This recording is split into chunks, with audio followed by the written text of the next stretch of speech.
성경을 읽는 세 가지 방법에 대해서 우리 한번 나눠볼게요. 첫 번째 주관적, 두 번째 귀납적, 세 번째 연역적 방법 알아볼게요. 우선 첫 번째 주관적, 가장 단어가 쉽죠. 주관적은요, 말 그대로 하나의 구절을 읽는데 그 구절이 읽는 사람에 따라서 그 읽는 사람의 주관에 따라서 계속 해석이 달라지는 거, 그게 바로 주관적으로 읽는다라고 보시면 될 것 같아요. 그러면 두 번째 귀납적과 연역적은 어떤 걸까요? 이 귀납적과 연역적은요, 이렇게 좀 대조를 이루고 있기 때문에 한 번에 한꺼번에 이렇게 보게 되는 것이 우리가 조금 더 접근하기 쉬울 것 같아서 이렇게 한 판에 적어봤습니다. 우선 이 본문을 접근하는 방식을 볼게요. 귀납적은요, 열린 마음으로 접근을 한대요.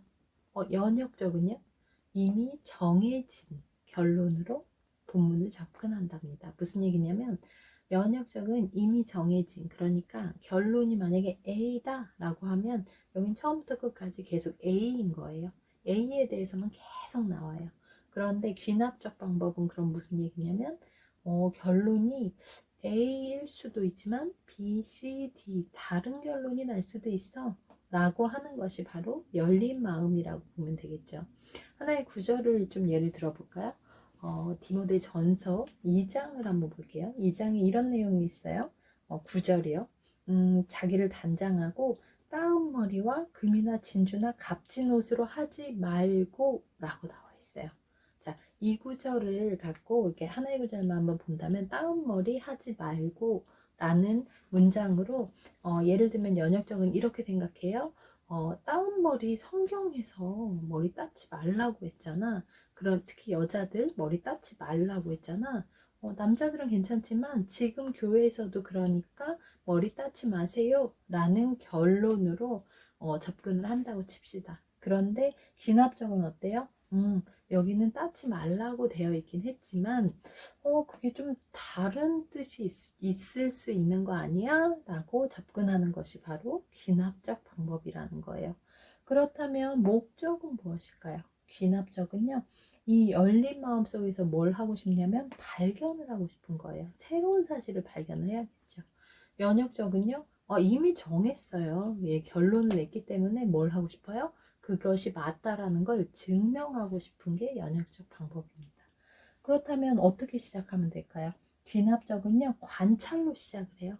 왜냐하면 발견해야 되니까. 그런데 연역적은요, 결론으로 계속 이끌어야 되기 때문에 시작 자체도 그냥 결론과 동일한 거예요. 그렇게 본문 연구로 들어가게 되면 귀납적은요, 관찰하고 발견해야 되기 때문에 뭘 해요? 문맥도 살펴보고 역사적인 배경도 살펴보고 포괄적으로 굉장히 열어놓고 발견을 하려는 노력을 합니다. 그런데 연역적은요, 결론은 정해놨잖아요. 그러니까 그 정해진 주제 안에서 그 결론 안에서 단편적으로 본문을 연구하는 겁니다. 혹시 다른 해석 방법이 있다 하더라도 배제해요. 딱 그 결론에 맞는 것만 끌어다가 계속 그 결론 쪽으로 이끌어내는 거예요.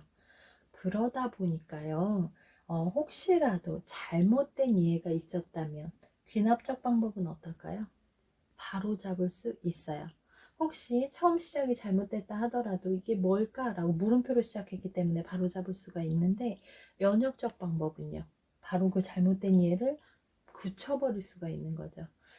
방금 봤던 이 본문으로 보면 머리 따으면 안 돼 라는 결론으로 시작을 했잖아요. 지금도 하면 안 돼 라고 결론을 시작했기 때문에 어때요? 지금도 교회에서 머리를 못 닦게 한다든지 그런 이런 잘못된 이해로 딱 굳혀버릴 수가 있다라는 거예요.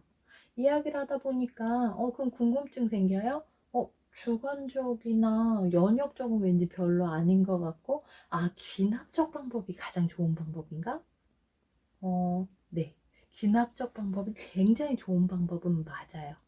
거의 완벽에 가까워요. 굉장히 해석도 정확하게 할 수가 있고요. 의미도 우리가 정확하게 파악해서 정말 제대로 적용할 수가 있는 가장 완벽에 가까운 방법이 바로 귀납적 방법이에요. 그러나 한 가지 단점이 있습니다. 뭘까요? 굉장히 오래 걸려요. 딱 한 가지인데 굉장히 치명적인 단점이 있습니다. 그러므로 무엇이냐면 만약에 이 귀납적으로 우리가 성경을 창세기부터 요한계시록까지 읽는다면 어떻게 될까요? 예, 내 평생 사는 동안 읽는다 하더라도 1독은 예, 물 건너 갔을 수 있어요. 그러므로 이 귀납적 방법은 굉장히 좋지만요. 귀납적으로 우리가 성경을 계속 읽을 수만은 없어요. 그러면 이 주관적 방법하고 연역적 방법은 나쁘냐는 거예요. 아니요. 장르별로 다르다라는 거예요. 어떻게? 주관적은요. 어떤 거에 필요할까요? 여러분 큐티 하시죠? 네. 묵상하고 큐티 할 때에는 이 주관적 방법으로 하는 거예요. 묵상하고 큐티 하는데 막 귀납적 문맥 막 살펴보고 막 역사적 막 다 뒤져보고 막 몇 시간 몇 년이 걸릴 수도 있는데 예, 하나의 묵상을 막 몇 년 동안 할 수도 있겠지만 매번 그렇게 할 수는 없는 거잖아요. 그러므로 묵상할 때에는 예, 주관적으로 한 가지 구절 또는 이제 어떤 한 성경을 보고 하나님께서 주시는 나에게 맞는 그래서 나에게만 따로 주시는 그 마음을 받는 것이 바로 묵상이고 그 묵상은 이렇게 주관적으로 하게 되시면 되는 거예요. 그러면 이 귀납적 방법은요 언제 쓸까요? 연구요. 성경 연구하는 데에는 이 귀납적 방법으로 하는 거예요. 지금까지 성경학자분들이 이렇게 연구를 해왔고 지금도 이렇게 연구를 하고 계십니다. 그러면 우리는 이 귀납적 방법에 접근을 해볼 수가 없을까요? 아니요. 여러분들 성경 공부 하시잖아요.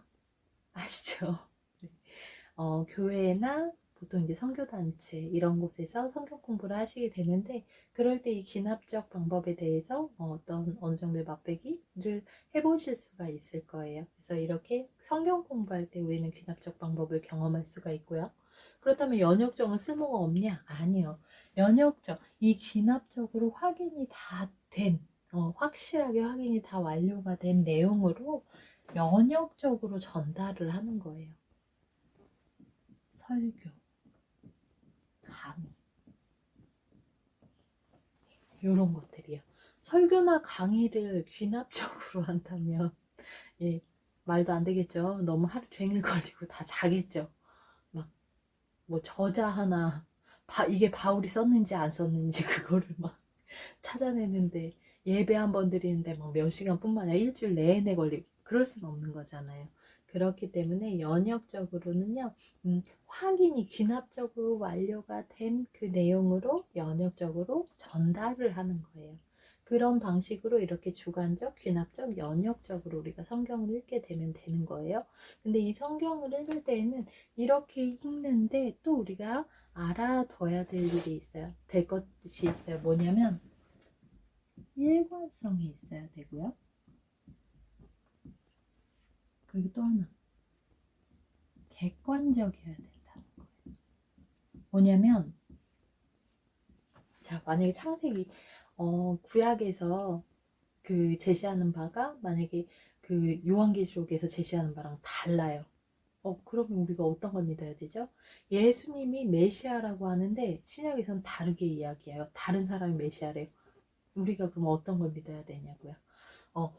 그렇기 때문에 성경은 한 가지 일관적으로 한 가지만 쭉 그 모든 것이 한 가지로 다 일관성이 있어야 되고 그 일관성 있는 내용이 객관적으로 우리가 납득을 할 수 있어야 한다라는 거예요.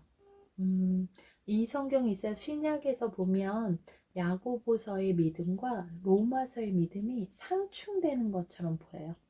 그러나 절대 그렇지 않아요. 이 성경 공부를 해보면 얼핏 모르는 사람들은 그런 이야기도 하거든요. 실제로 종교개혁을 일으킨 루터 같은 경우에는 이 야고보서를 성경에서 빼자고 할 정도였어요. 그럴 정도로 모르는 사람들까지 이 잘 아는 루터까지도 그랬는데 모르는 사람들이 볼 때에는 상충되는 것처럼 보이는 이 성경들이 사실은 그렇지 않아요. 겨우 공부를 해보면 이 믿음은 다른 믿음을 이야기하고 있는 것 같지만 하나는 믿음을 강조하고 하나는 행위를 강조하는 것 같지만 결국에는 그것은 하나라는 거예요. 조화를 이루고 있거든요. 그렇게 성경은요. 모든 창세기부터 요한계시록까지 일관성을 갖고 있고요. 그리고 우리가 모두가 납득할 만한 객관적이어야 한다라는 것. 그래서 우리가 성경을 읽을 때도요. 이 두 가지가 맞게 되어 있는지 우리가 생각하면서 앞으로 성경을 함께 읽어 나가도록 하겠습니다.